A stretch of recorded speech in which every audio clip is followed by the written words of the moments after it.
Okay, I'm gonna try to knock out another video real quick. Sort of the about me. First, I want to say this. I want to say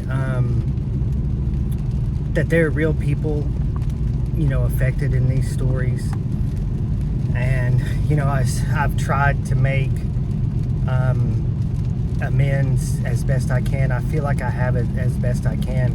There are people, in these stories, like in the first part of this and in this, and that I don't have access to those people. But all of the people that I have had access to, I've tried to,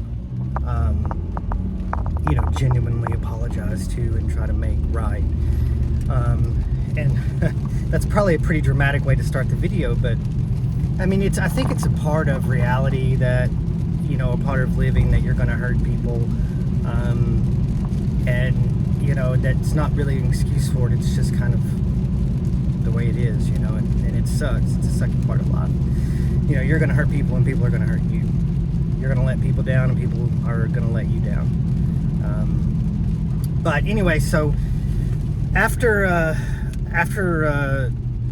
dropped out of school, I was kind of forced to move back home, and I wasn't really sure what I was going to do with my life, and I was really embarrassed, and really shamed, and that's going to be a theme that runs through this. So I was like, okay, well, I'll join the military, because that was, I thought that would be a good idea and kind of give me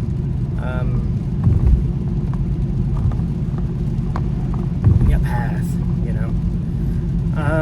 So I went to the recruiter, whatever, decided to join the Navy. Why did I decide to join the Navy? Well, if I could go back now, knowing what I know now, I probably wouldn't have joined the Navy specifically. I probably would have done something different. And we can get into that in another video. But anyway, I went to MEPS, and I, had I forget what they call it. It's like a military assignment. Anyway, and then I failed my drug test. I failed my drug test at MEPS, and which, like knowing what I know now, I probably would have done things differently and not failed it. But there's been times in my life where I've looked back and been like, oh, like there was some sort of like divine design for me to fail this drug test, because, truth be told, man, I might be dead now. The assignment that I had wouldn't have put me in like absolute peril, but it wasn't what I wanted to do long term. What I really wanted to do long term was to be a corpsman. And if you know what that is, then like between Afghanistan and all this crap that's happened, if I was to go that route and make it, I might not be here today. So I've kind of chalked that up a little bit, like, God had a higher plan for me. But we'll get to that later too. So anyway, I was so ashamed that I failed the drug test, that for pot, and I decided just not to go through with it, and I decided to go back to school. And well, I guess probably not at the time. I guess I had decided to go back to school eventually, but at the time I hadn't really signed up for school. But this is about the time that my first wife came into my life. She was already in it, but sort of peripherally. And this is kind of, basically what happened. I moved back home, and my parents wanted me to, I had to live by their rules again. And now I'm like 21 years old, and I've been living with my own rules for 4 years or whatever it was, and I was just like, no, rules, no.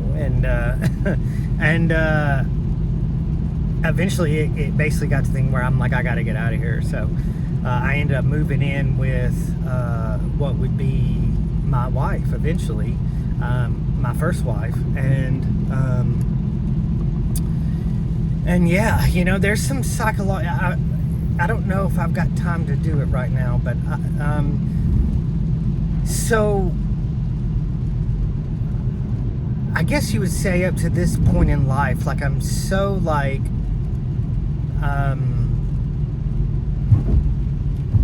insecurely attached and like insecure that like I had thought like I'd never really been in a relationship where the other person was putting in equal to or more effort than me.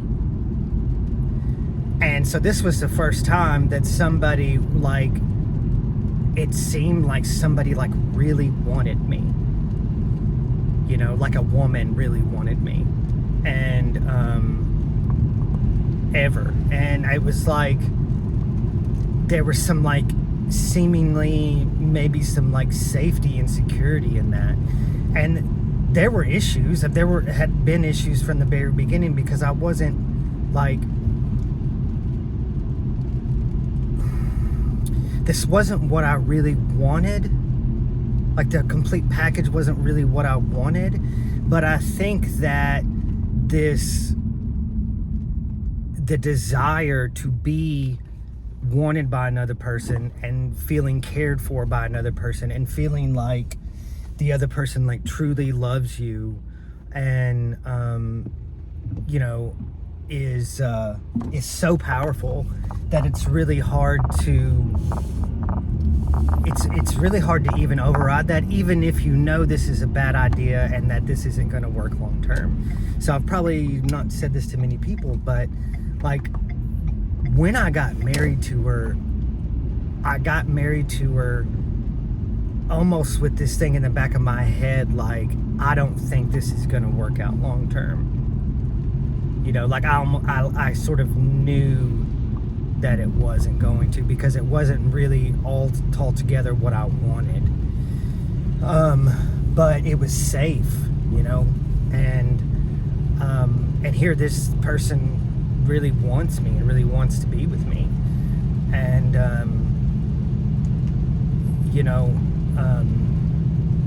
I went in thinking, well, I know this isn't what I really want, but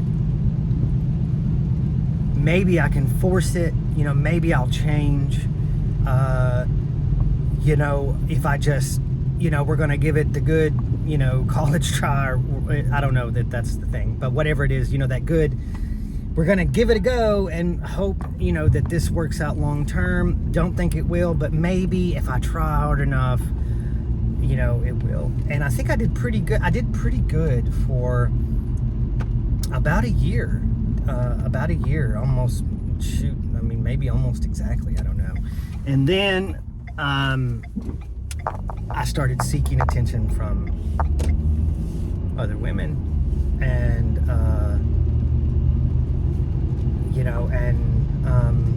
completely selfishly and completely for self-validating reasons, and other, but yeah, but anyway, during the time of all this is going on, I do go back to school. I get a degree. I got an associate's degree, and I get a real job, and all that. So I actually did go back to school to like a tech school or vocational school or something, and I did really good in school. Actually, I did great, and then got a job, and then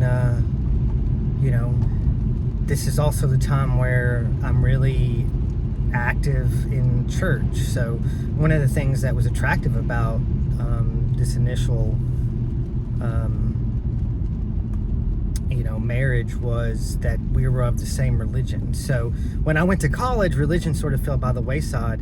When I was in college, I had never really been exposed to, or before I went to college, I had never really been exposed to people who were outside of my religious worldview. And then I was like atheist, Catholics, Hindus, etc. Right? And I still even remember the first time that I ever heard that God wasn't real, or that God was made up. Like, so religion kind of fell away from me for a while there when I was in college, and I came back, and then she was of the same church as me, and so we started going to church together and met her parents, and her parents loved me, and it all just seemed like it was all just meant to be, like it fit together perfectly. And so it was really easy. Like, it was really easy. It was really safe, like I said. So anyway, I'm really involved in church, and this is probably some of the most truly shameful time of my life, because I'm involved in church, and I'm even like teaching class sometimes, and I'm getting in front of the whole people and saying prayers, and everything looks so neat and put together and all this, and I am having sex, I'm cheating on my wife, I'm drinking, I'm still doing drugs, I'm still doing all these things, and it really is, like, looking back, like, yeah, like, this is really shameful. These are really, really, truly shameful things that I did. And man, what just a total absolute shit show my life had become, and just a total fake scam bullshit. Like, it was fake. It was fake, and I was living a lie. The whole thing was a lie. I didn't really want any part of it. Every part of my life was a lie, and we even had a baby, like, we were like, man, it's white picket fences, and it's we're going down this middle America path, and like, and career and children and church and all this stuff, and it was all fake. It was all fake, and it wasn't just fake from, it wasn't just me that was faking it. And I guess this is kind of where I'll end the video today, is that I think that this is it's like a systemic,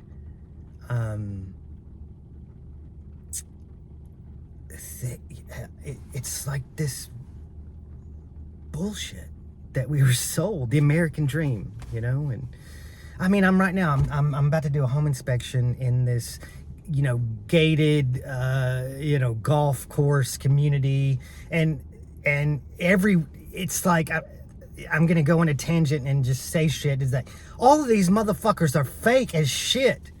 Look at this shit. Look at this shit. And look how fucking fake. I guarantee you that 90% of the motherfuckers living inside this fucking community fucking hate their lives. They fucking hate their lives. And they're fucking fake. And they don't believe in their God, and they don't love their wives. They're probably cheating on them, and the wives are cheating on the husbands. And it's all fucking fake, and it's all money, and look at me, and it's all this just bullshit America stuff. Like I love America, but America isn't fucking big ass fucking fancy houses and mortgages and fucking nice cars with big fucking payments and credit cards and your 1.5 children, like, what the fuck is wrong with us? What the fuck has happened? And I fell into the same fucking trap as all of these motherfuckers, and I wish they'd fucking wake up.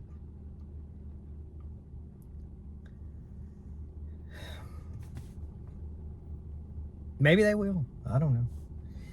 Maybe they will, But my life fell apart. My marriage fell apart.